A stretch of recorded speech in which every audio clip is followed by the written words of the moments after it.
Alright YouTube, what's going on? Crazyncman. I'm going to do a kind of an overview of this gun here. This is the ICS L85A2, obviously by the title. The reason for the overview is, one, because I'm out of stock. This is my last one, and this is the one I'm giving away to the grand prize winner.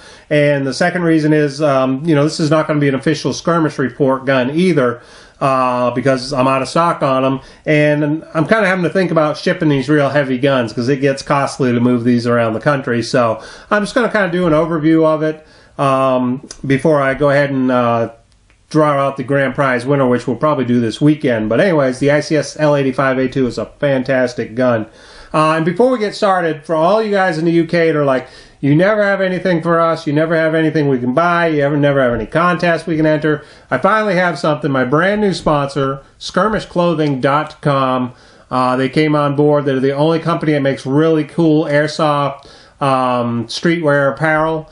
There are some other t-shirt companies for airsoft, but they're always pretty lame. Skirmishclothing.com, they make some great stuff. And this one here fits me perfect because eat, sleep, airsoft, that's all I do outside of taking care of my kid. This is pretty much my life. So when they said, go ahead and pick a few shirts out off the website, I immediately was like, I got to have that because that's me. It's a great shirt. They're high quality. And I appreciate skirmishclothing.com coming on board. All right, the ICS L85A2, this, in my opinion, is the best L85 on the market. You don't have any gimmicky blowback crap. It's, tons better quality above the Army armament. And I just prefer this one. Like I said, the G&G one is nice, but I think the ICS is definitely the nicest L85 on the market for sure. The gun itself, indeed, it's a stamped steel body. As you can see right here, the receivers, the carry handle is also steel. It is removable. The front sight is removable, but it is aluminum, as well as the outer barrel and the flash hider. They're all aluminum. Of course, the inner barrel is a brass inner barrel, plastic hop-up chamber. The gearbox in it's totally solid. It's got a 7mm bearing steel gearbox powered up by the ICS Turbo 3000, which is a fantastic motor. Has variable FPS. It has the 3-position spring guide. It has a pin through it, and when you want to change the FPS, you just pull the pin, you rotate the spring guide and put it in a different hole, and you can get anywhere from 350 to 400 FPS. It does have an M110 spring in its stock. The other nice feature about this gun is the handguard. I already have the battery jammed in here. The battery it's a little tricky to get in there, which you'd think with this big handguard, you'd be like, oh, that's going to be easy. But it's a little tricky to get used to. But basically, if you put the fuse and stuff down by the side of the battery and then the other connector up under the faux gas tube, you can get it in there pretty easily. The one thing about this handguard, it fits an 8.4 volt large battery. Now, the gun has a large type Tamiya connector. But the 8.4 volt battery is about all it'll fit in here. The 9.6 will not fit because of the way the front of it's constructed. So you have to use either that funky 9.6 volt NiCad thing or the one with the extra cell, which is custom made for like the Army armament L85s. But what I do is I just get a connector, a large to small adapter, and just run a 9.6 volt butterfly battery or something like that in there. The good thing about it is with the ICS Turbo 3000 motor and an 8.4 volt battery, you're still getting about 730 to 750 rounds a minute. So you get a respectable rate of fire with an 8.4 volt battery, which is what I have in there now.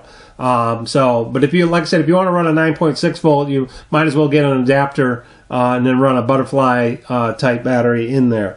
But again, right now I have the I have an 8.4 volt in there, and it's very snappy.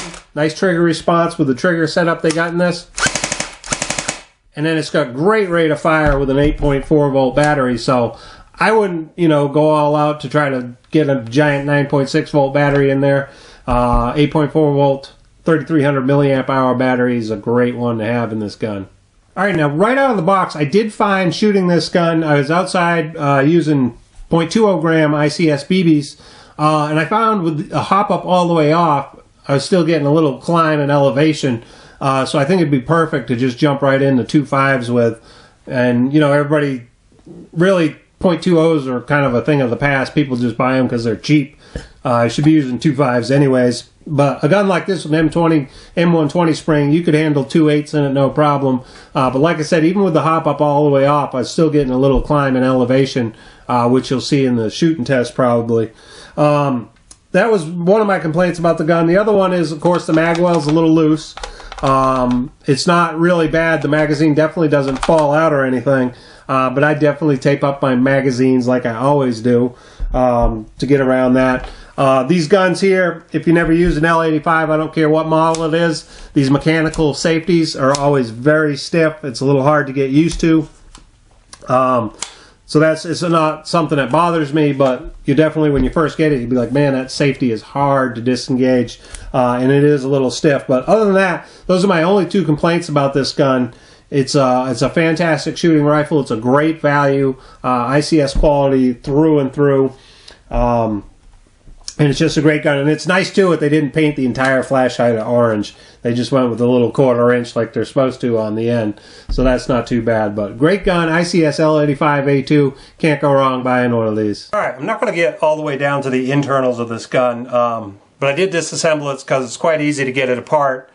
Basically, you just push out the rear body pin, which is right here, but they have little keepers to keep them in there. So you just push that out, and then you push the front pin out, and then kind of unlike the Army Armament L85, you don't slide them apart. You more hinge it open from the back first due to the trigger setup. But anyways, here it is open and the gearbox out.